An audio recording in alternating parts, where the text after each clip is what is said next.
Assalamualaikum warahmatullahi wabarakatuh dan salam Malaysia Madani buat semua yang bersama-sama dengan cikgu pada hari ini, terutama guru-guru dan juga murid-murid.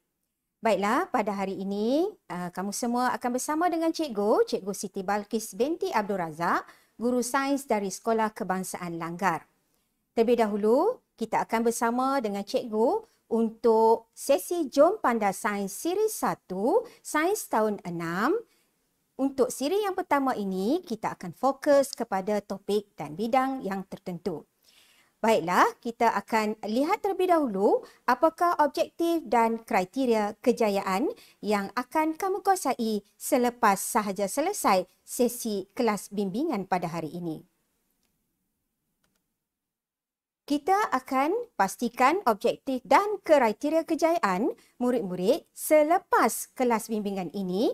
Yang pertama adalah murid dapat menyatakan konstruk mengingat dan memahami mengikut tema sains hayat dan sains fizikal.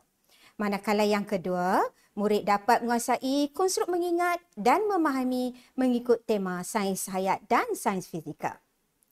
Manakala kriteria kejayaan pula, cikgu harap selepas kelas bimbingan ini selesai untuk siri yang pertama, murid dapat menjawab item sains mengikut konstruk mengingat dan memahami tema khusus sains hayat dan sains fizikal.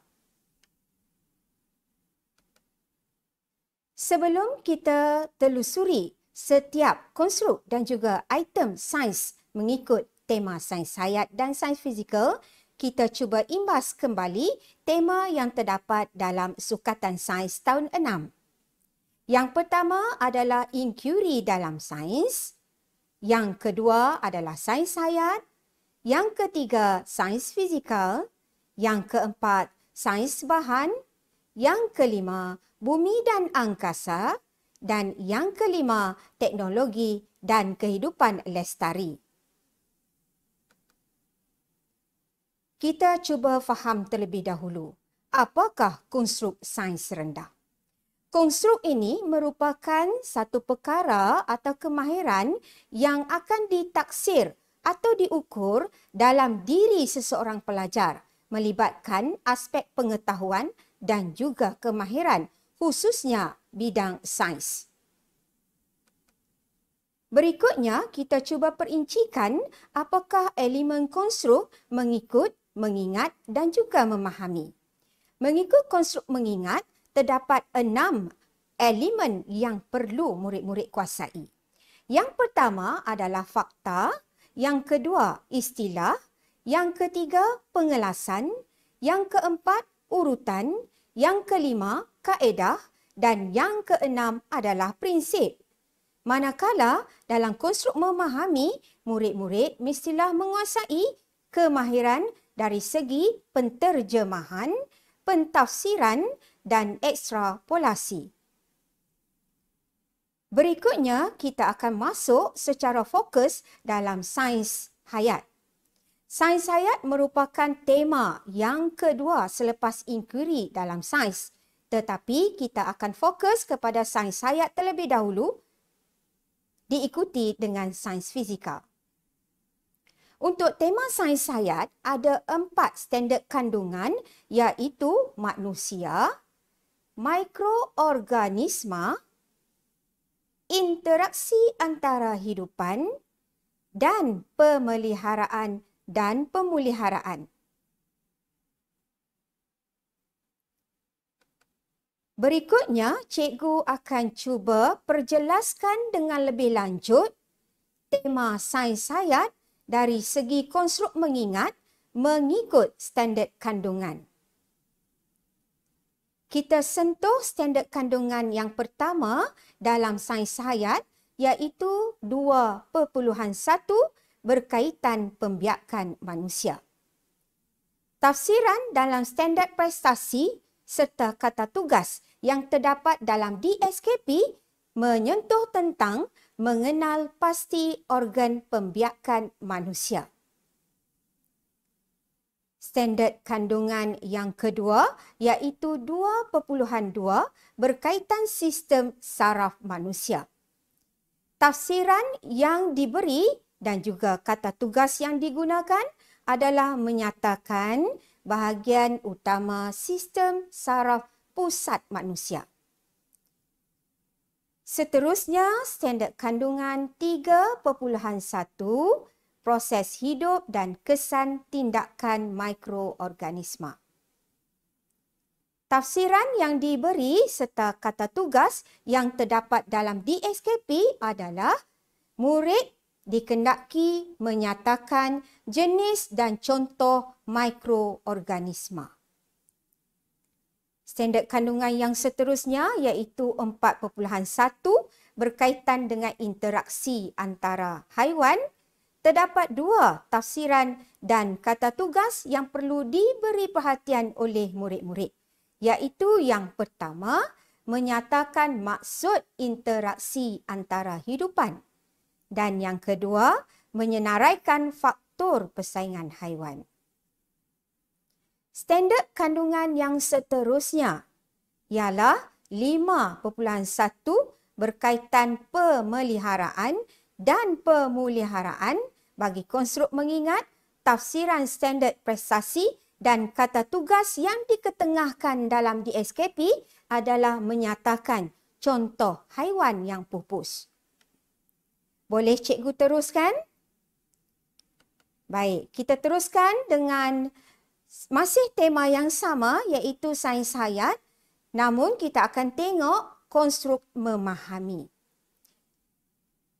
Tolong dengar betul-betul ya, kerana konstruk memahami ini lebih tinggi arasnya berbanding dengan konstruk mengetahui. Dan konstruk mengingat ya. Okey, kita teruskan. Kita perhatikan jadual dengan teliti. Tengok betul-betul. Standard kandungan, cikgu masih ketengahkan standard kandungan dan tafsiran serta kata tugas yang utama untuk konstruk memahami. Standard kandungan yang akan kita bincangkan pada hari ini adalah masih sama dalam tema sains hayat, iaitu 2.1 pembiakan manusia. Apa yang beza untuk kata tugas konstruk memahami adalah penggunaan memerihalkan. Okey. Dalam pembiakan manusia, standard kandungan yang sama 2.1, konstruk memahami, murid-murid dikendaki mahir dalam memerihalkan fungsi organ pembiakan manusia. Seterusnya, masih standard kandungan yang sama iaitu 3.1, proses hidup dan kesan tindakan mikroorganisma. Apa bezanya murid-murid? Bezanya adalah kata tugas yang digunakan adalah memerihalkan mikroorganisma menjalani proses hidup. Itu yang pertama. Yang kedua adalah menerangkan kesan buruk mikroorganisma. Manakala standard kandungan 5.1 pula, pemeliharaan dan pemuliharaan untuk keseimbangan alam, mengetengahkan tafsiran dan kata tugas, memerihalkan faktor yang menyebabkan haiwan dan tumbuhan diancam kepupusan mengikut konstruk memahami. Kita teruskan dengan padanan konstruk, mengingat dan contoh item sains hayat. Kita cuba tengok item yang pertama seperti yang ada dalam paparan. Untuk tafsiran dan kata tugas yang terdapat dalam jadual yang telah cikgu perincikan sebentar tadi, cikgu akan padankan dengan soalan yang terdapat di dalam buku teks dan selalunya murid sukar untuk menyatakan apakah organ pembiakan manusia kerana berlaku sedikit kekeliruan di antara pembiakan manusia untuk organ lelaki dan organ perempuan. Kita perhatikan dengan jelas di sini. Apakah kehendak item di sini? Labelkan organ pembiakan lelaki di bawah dan nyatakan fungsinya. Murid-murid perlu mengingat. Okey, ingat ya, sekali lagi konstruk kita mengingat ya. Murid-murid hendaklah mengingat kembali apakah organ pembiakan bagi lelaki. Jika murid-murid ingin mendapat jawapan yang tepat, apakah jawapan untuk A yang perlu dilabelkan di situ? Boleh rujuk buku teks muka surat 14. Begitu juga untuk organ yang dilabelkan B, boleh rujuk buku teks muka surat 14. Semoga membantu ya. Sepanjang kelas bimbingan ini juga cikgu harap anak-anak murid cikgu ada buku teks sains tahun 6 bersama-sama. Okey, kita teruskan dengan contoh item yang berikutnya. Contoh item konstruk mengingat yang seterusnya berdasarkan jadual yang telah cikgu senaraikan sebentar tadi adalah menyatakan bahagian utama sistem saraf pusat. Okey, kita tengok kata tugas yang digunakan di situ adalah untuk dipadankan dengan menyatakan, diletakkan, labelkan. Masih labelkan ya. Labelkan sistem saraf manusia di bawah. Labelkan sistem saraf manusia di bawah. Okey, kita tahu saraf kita ni ada saraf pusat ya, saraf tunjang. Okey, dan rangkaian sistem saraf periferi. Jadi, cuba rujuk dalam buku teks, apakah jawapan yang paling tepat untuk A dan jawapan yang paling tepat untuk B. Tadi pun cikgu dah sebut ya jawapan dia. Okey, cikgu harap dah membantu untuk menjawab soalan yang berkaitan konstruk mengingat tajuk saraf manusia. Okey, kita teruskan dengan item yang berikutnya. Okey, kita tengok tafsiran dan kata tugas bagi konstruk mengingat untuk menyatakan jenis dan contoh mikroorganisma. Kalau kita perhatikan pada slide yang dipaparkan, di sini dia menggunakan kata tugas yang padan dengan standard atau tafsiran dalam standard prestasi, iaitu menyatakan. Apakah item yang diberi di sini? Nyatakan jenis mikroorganisma berdasarkan setiap ciri berikut. Ada berapa ciri semua? Ada 5 ciri yang dinyatakan. Ciri yang pertama adalah paling seni. Apa maksud paling seni? Paling seni ini bermakna mikroorganisma yang paling kecil, yang paling halus. Okey, kalau kita rujuk buku teks muka surat 34 hingga 35, murid-murid akan dapat jawapan yang paling tepat untuk jenis mikroorganisma yang mempunyai ciri paling seni merupakan jenis mikrovirus. Ciri B pula membuat makanan sendiri. Okey, murid-murid perlu ingat ada mikroorganisma yang boleh buat makanan sendiri, iaitu kategori mikroorganisma alga yang boleh melakukan proses fotosintesis. Ada juga mikroorganisma yang mempunyai sifat seperti haiwan. Ada juga ciri mikroorganisma yang boleh membiak melalui spora. Dan ada ciri mikroorganisma berbentuk spira, rod atau lingkaran. Ini merupakan salah satu ciri sahaja ya murid-murid untuk mengetahui ciri-ciri lain bagi setiap jenis mikroorganisma. Boleh buat rujukan tambahan dalam buku teks muka surat 34 hingga 35. Kita teruskan. Untuk slide yang berikutnya berkaitan dengan konstruk mengingat lagi, iaitu menyatakan maksud interaksi antara hidupan. Di sini diberi satu ayat di mana murid-murid dikendaki mengingat apakah yang dikatakan interaksi antara hidupan. Bermakna murid-murid kena betul-betul ingat apakah maksud interaksi antara hidupan, barulah boleh lengkapkan ayat tersebut. Okey, contoh itemnya adalah interaksi antara hidupan ialah A Okey, kita diberi tempat kosong di situ. Antara hidupan yang saling apa? Antara satu sama lain. Interaksi antara hidupan ialah hubungan ataupun perkaitan antara hidupan yang saling bergantung antara satu sama lain. Rujukan tambahan yang lebih jelas boleh tengok buku teks pada muka surat 52.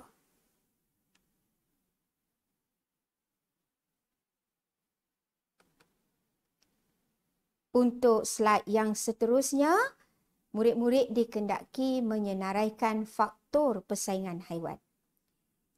Kata tugas yang digunakan di sini adalah padankan jenis interaksi dengan maklumat yang betul.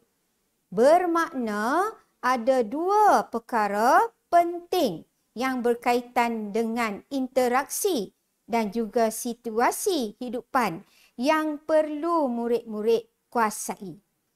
Pertama, jenis interaksi, murid-murid mestilah betul-betul ingat dan faham apakah yang dikatakan mangsa dan pemangsa.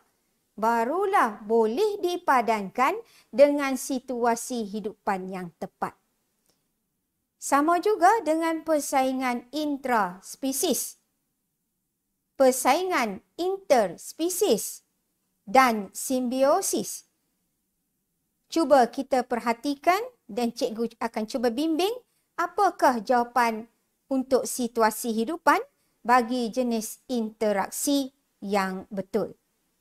Kita ambil satu atau dua contoh sahaja padanan.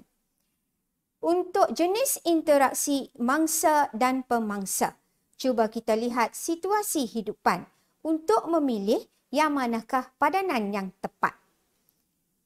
Untuk situasi hidupan yang pertama diberi bersaing untuk pasangan yang terhad.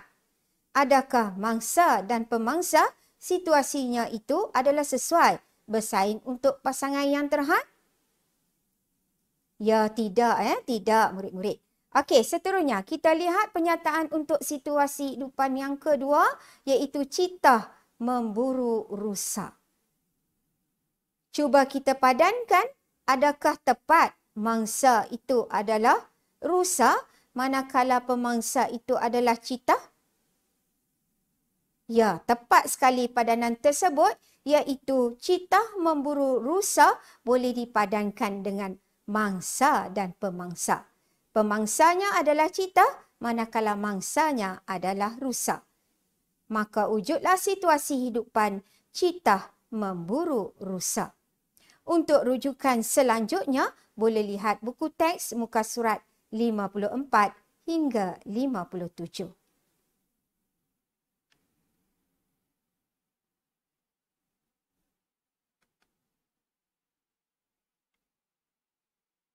Masih dalam konstruk mengingat. Kita cuba lihat tafsiran dan kata tugas yang diberikan mengikut standard prestasi, iaitu menyatakan contoh haiwan yang pupus. Rajah diberi menunjukkan jadual pengelasan burung yang diberi dalam bentuk peta pokok. Murid-murid, jangan gopoh semasa menjawab soalan berbentuk begini. Kerana apa yang dikehendaki, murid-murid kena tengok pada bahagian atas dia. Dia nak burung, pengelasan burung. Apakah tentang burung yang perlu dikelaskan? Perkara yang dikehendaki adalah burung yang telah mengalami kepupusan dan burung yang diancam kepupusan. Boleh tak murid-murid letak haiwan lain sebab memang dalam pengetahuan banyak sangat haiwan yang telah mengalami kepupusan dan banyak haiwan yang mengalami ancaman kepupusan. Boleh atau tidak letak selain pada burung?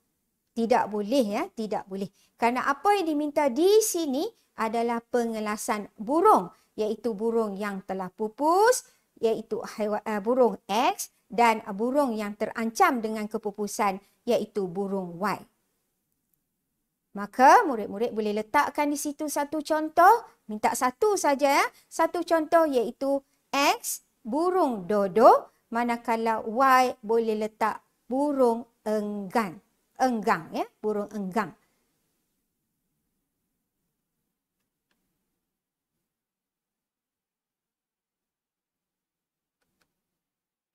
Kita lihat slide yang seterusnya, masih standard kandungan yang sama, tetapi kita telah masuk kepada konstruk memahami.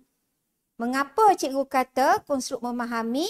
Kalau murid-murid ingat perincian dalam jadual berkaitan konstruk memahami yang telah cikgu sebut sebentar tadi, murid-murid akan dapat memerihalkan fungsi organ pembiakan manusia.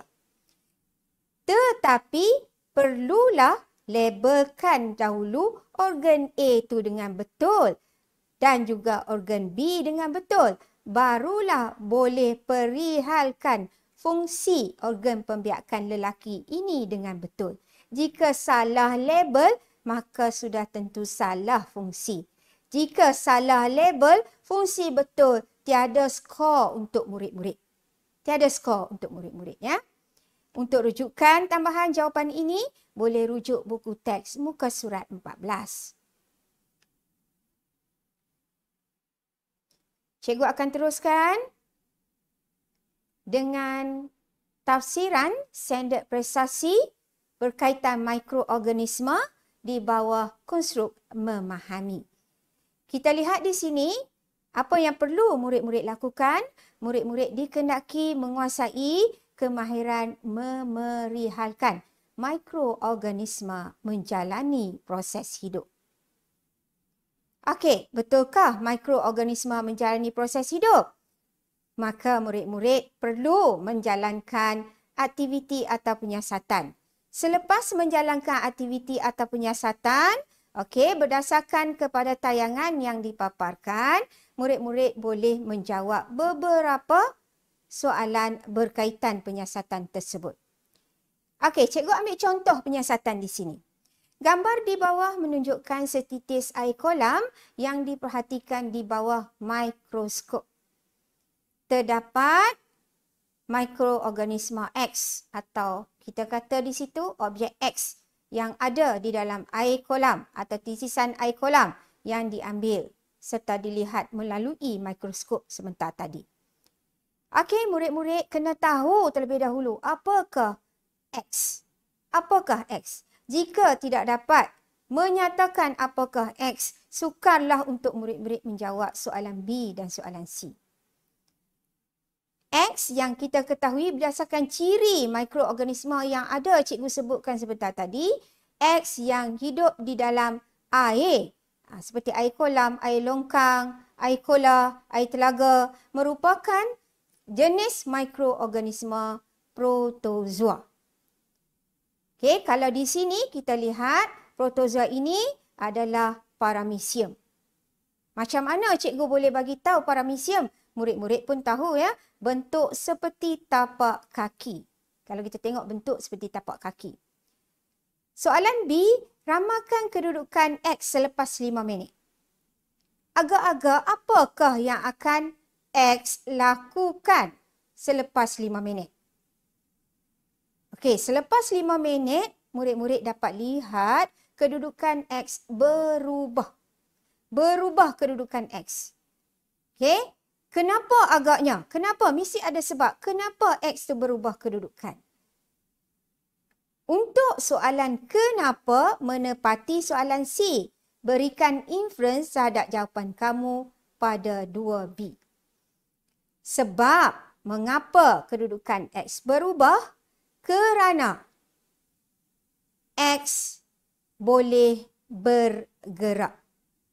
Dan bergerak ini merupakan salah satu proses hidup bagi mikroorganisma.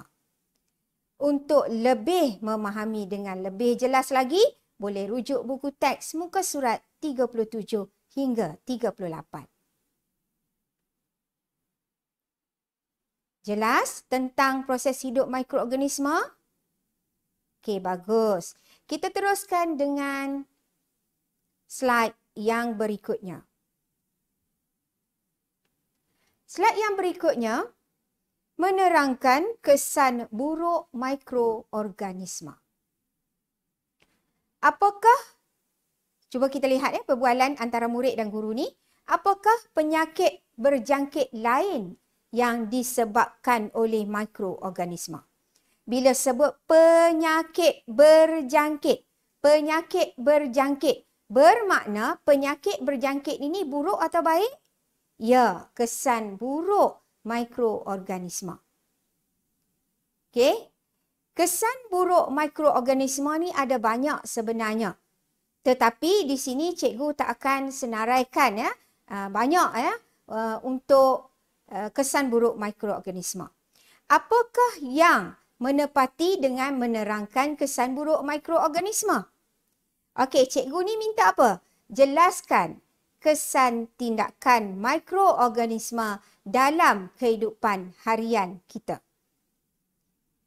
Okey, untuk kesan tindakan mikroorganisma dalam kehidupan harian kita, kalau cikgu petik perbualan tersebut, kamu boleh tengok sebenarnya apa yang diminta adalah selain kesan buruk, selain yang dinyatakan di dalam buku. Yang dinyatakan di dalam buku seperti influenza, campak dan sebagainya. Jadi di sini selalunya dia akan minta penyakit berjangkit lain bermakna yang tidak ada di dalam buku. Apa yang kita ketahui sekarang ni sedang berlaku di alam sekitar kita dan juga di dunia kita ni sedang merebak penyakit COVID. Maka murid-murid kena nyatakan penyakit berjangkit lain seperti COVID-19, batuk kokok dan juga penyakit-penyakit lain yang boleh berjangkit akibat mikroorganisma selain yang dinyatakan di dalam buku. Kita teruskan dengan padanan konstruk mengingat dan contoh item untuk sains hayat serta sains fizikal. Cuba kita lihat di sini. Sains hayat, konstruk memahami. Konstruk memahami yang diberi tafsiran berdasarkan standard prestasi adalah memerihalkan faktor yang menyebabkan haiwan dan tumbuhan diancam kepupusan. Cuba kita lihat paparan berkaitan dengan pemeliharaan dan pemuliharaan. Gambar menunjukkan situasi di dalam satu hutan, iaitu cikgu namakan hutan L pada tahun 2020. Apa yang dapat kita perhatikan? Berlaku pembalakan secara berleluasa atau tidak terkawal. Itu apa yang kita nampak dan apa yang kita cuba terjemahkan berdasarkan konstruk mengingat, iaitu berkaitan dengan fakta. Kita tengok di sini, apakah yang akan berlaku kepada bumi sekiranya keadaan tersebut berterusan. Keadaan apa murid-murid? Keadaan di mana berlaku pembalakan secara berleluasa. Keadaan di mana berlaku pembalakan secara tidak terkawal. Apa yang diminta dalam item ini adalah murid perlu memberi kesan akibat daripada aktiviti tersebut. Maka apa yang murid-murid perlu kuasai? Kena faham, kena ingat faktor yang menyebabkan haiwan dan tumbuhan diancam kepupusan. Barulah murid-murid boleh menandakan raih pada jawapan yang paling tepat. Diberi 3 penyataan di situ. Yang pertama, haiwan liar akan kehilangan habitat akibat pembalakan berleluasa. Yang kedua, suhu di bumi akan meningkat akibat pembalakan berleluasa. Dan yang ketiga, dapat mengurangkan pemanasan global akibat pembalakan berleluasa. cuba murid-murid baca dengan teliti dan kenal pasti manakah pernyataan yang paling tepat berkaitan dengan kesan aktiviti pembalakan secara berleluasa atau tidak terkawal. Ya, bagus. Kita ambil pernyataan yang pertama, right. Pada ruangan jawapan, iaitu haiwan liar akan kehilangan habitat. Yang kedua, suhu di bumi akan meningkat akibat pembalakan secara berleluasa. Jelas di situ? Okey, kita akan teruskan. Berikutnya, cikgu akan cuba huraikan padanan konstruk mengingat dan contoh item sains fizikal. Tadi selesai ya untuk tema sains hayat. Sekarang kita akan masuk tema sains fizikal.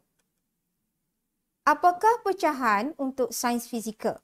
Sains fizikal ni diagihkan kepada dua standard kandungan dia, iaitu daya dan kelajuan. Manakala daya, kita akan fokus kepada kesan daya, kita akan fokus kepada geseran dan kebaikan serta keburukan daya geseran dan juga tekanan udara. Manakala standard kandungan yang kedua dalam sains fizikal, kita akan tengok dari segi kelajuan. Jelas di situ? Okey, bagus. Baik, kita teruskan dengan perincian mengikut konstruk mengingat yang telah cikgu pecahkan dalam bentuk jadual supaya dapat dilihat dan difahamkan dengan lebih jelas. Untuk standard kandungan 6.1 iaitu daya dan kesannya. Tafsiran dalam standard prestasi serta kata tugas yang digunakan adalah menyatakan maksud daya.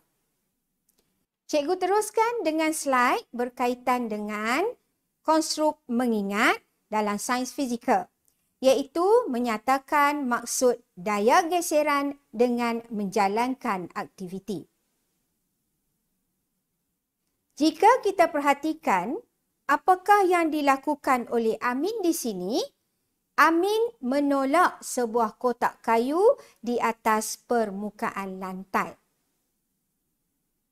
Okey, boleh nampak? Antara yang berikut pernyataan manakah yang betul tentang daya geseran? Jika kita baca satu persatu pernyataan yang diberi, A adalah daya geseran, tindakan yang menggerakkan sesuatu objek. B, tindakan yang menjauhi sesuatu objek. C, daya geseran terhasil apabila dua permukaan bersentuhan. Dan D, tindakan yang mendekatkan sesuatu objek. Untuk rujukan tambahan berkaitan maksud daya geseran, murid-murid boleh rujuk buku teks muka surat 93. Okey, dah dapat jawapan?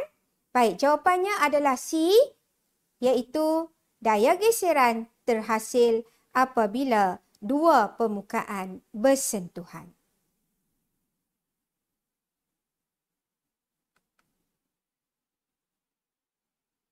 Kita teruskan dengan konstruk mengingat untuk menyatakan kewujudan tekanan udara. Di sini, murid-murid dikendaki mengetahui terlebih dahulu apakah maksud tekanan udara. Mengetahui apakah maksud tekanan udara. Baru boleh cari apakah jawapan pernyataan yang paling tepat. Okey, kita lihat pernyataan A. Tekanan udara terhasil akibat pelanggaran zarah-zarah udara ke atas permukaan sesuatu objek. B, tekanan udara di puncak gunung lebih tinggi daripada tekanan udara di kaki gunung. Dan C, tekanan udara akan meningkat apabila bilangan zarah udara bertambah. Yang manakah pernyataan yang paling tepat untuk menyatakan tentang kewujudan tekanan udara? Untuk rujukan berkaitan tekanan udara, boleh tengok buku teks muka surat 101 hingga 102. Okey, cuba kita perhatikan. Apakah pernyataan yang paling tepat untuk menyatakan kewujudan tekanan udara? Okey, A, tekanan udara terhasil akibat pelanggaran zarah-zarah udara ke atas permukaan sesuatu objek. Betul tak? betul. Itu jawapan yang tepat. Penyataan A. Penyataan yang betul yang kedua adalah tekanan udara akan meningkat apabila bilangan zarah udara bertambah. Okey. Kita teruskan. Berikutnya berkaitan dengan konstruk memahami, mengikut standard prestasi dan kata tugas, memerihalkan kesan daya. Cuba kita perhatikan dua situasi yang telah dipaparkan. Iaitu situasi yang pertama, situasi di mana seseorang sedang menguli adunan tepung atau dough. Dan situasi yang kedua, seseorang sedang memukul bola tenis. Murid-murid dikendaki menuliskan perkataan betul pada kesan daya yang terlibat berdasarkan situasi. Akan diberikan penyataan seperti berikut. Penyataan yang pertama, kesan daya mengubah bentuk objek. Penyataan yang kedua, kesan daya menggerakkan objek pegun. Dan penyataan yang ketiga, kesan daya mengubah arah gerakan. Okey, di manakah yang kita boleh letakkan perkataan betul bagi penyataan yang diberi? Cuba murid-murid baca dengan teliti. Okey, untuk situasi yang pertama, kesan daya adalah mengubah bentuk objek.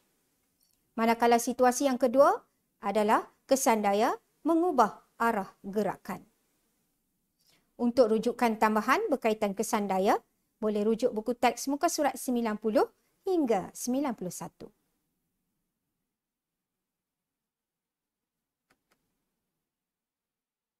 Kita teruskan dengan memerihalkan aplikasi tekanan udara dalam kehidupan harian.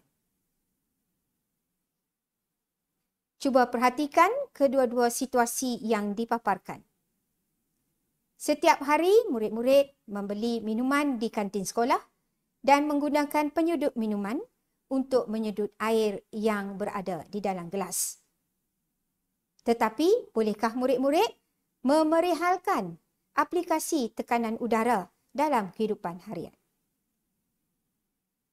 Bolehkah murid-murid menerangkan mengapakah air dalam situasi 1 boleh disedut, tetapi air di dalam situasi 2 tidak boleh disedut? Cuba kita bandingkan apakah perbezaan yang terdapat dalam situasi 1 dan situasi 2. Ya, situasi 1, keadaan penyedut minuman tidak berlubang. Manakala situasi 2, keadaan penyedut minuman telah ditebuk lubang.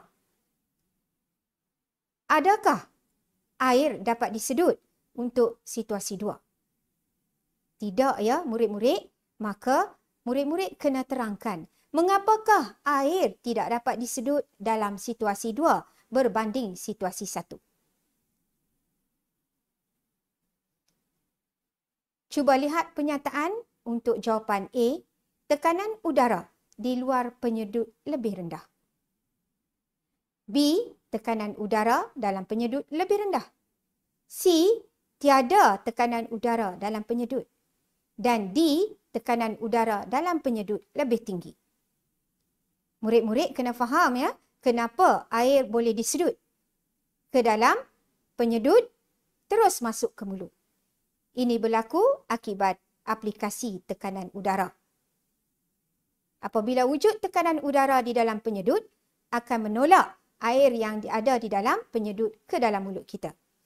Jika ada lubang udara masuk, maka tiada tekanan udara dalam penyedut minuman, menyebabkan air tidak dapat disedut. Untuk rujukan tambahan, boleh rujuk buku teks muka surat 107.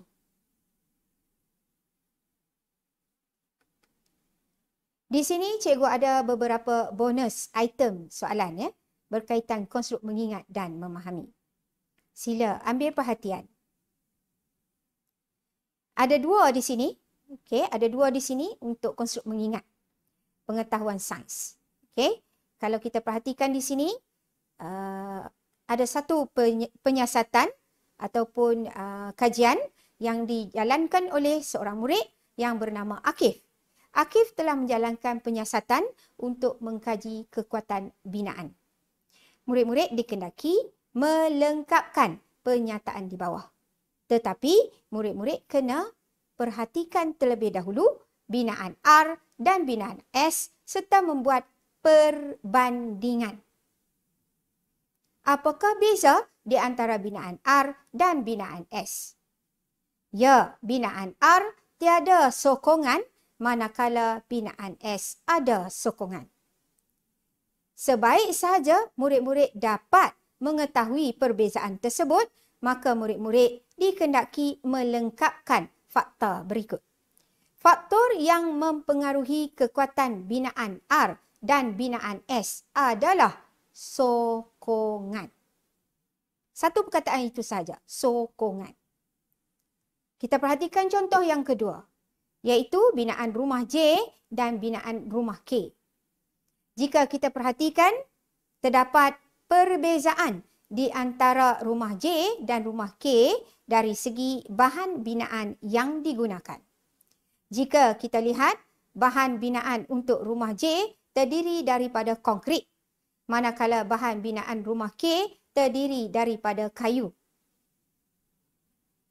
Jika berlaku keadaan ribut dan taufan, keadaan rumah manakah yang akan bertahan? Murid-murid perlu tanya pada diri sendiri dan perlu jawab pada diri sendiri bahawa rumah J akan lebih bertahan. Justru membolehkan murid-murid menjawab. Fakta berikut. Faktor yang mempengaruhi kekuatan rumah J dan rumah K adalah bahan yang digunakan. Atau cukup sekadar murid-murid letakkan perkataan bahan sahaja. Untuk siri yang pertama, sekadar itu dahulu perkongsian cikgu berkaitan fokus, konstruk mengingat dan memahami tema sains hayat dan sains fizikal. Terus dengan cikgu untuk sambungan siri yang kedua nanti. Sekian, Assalamualaikum warahmatullahi wabarakatuh.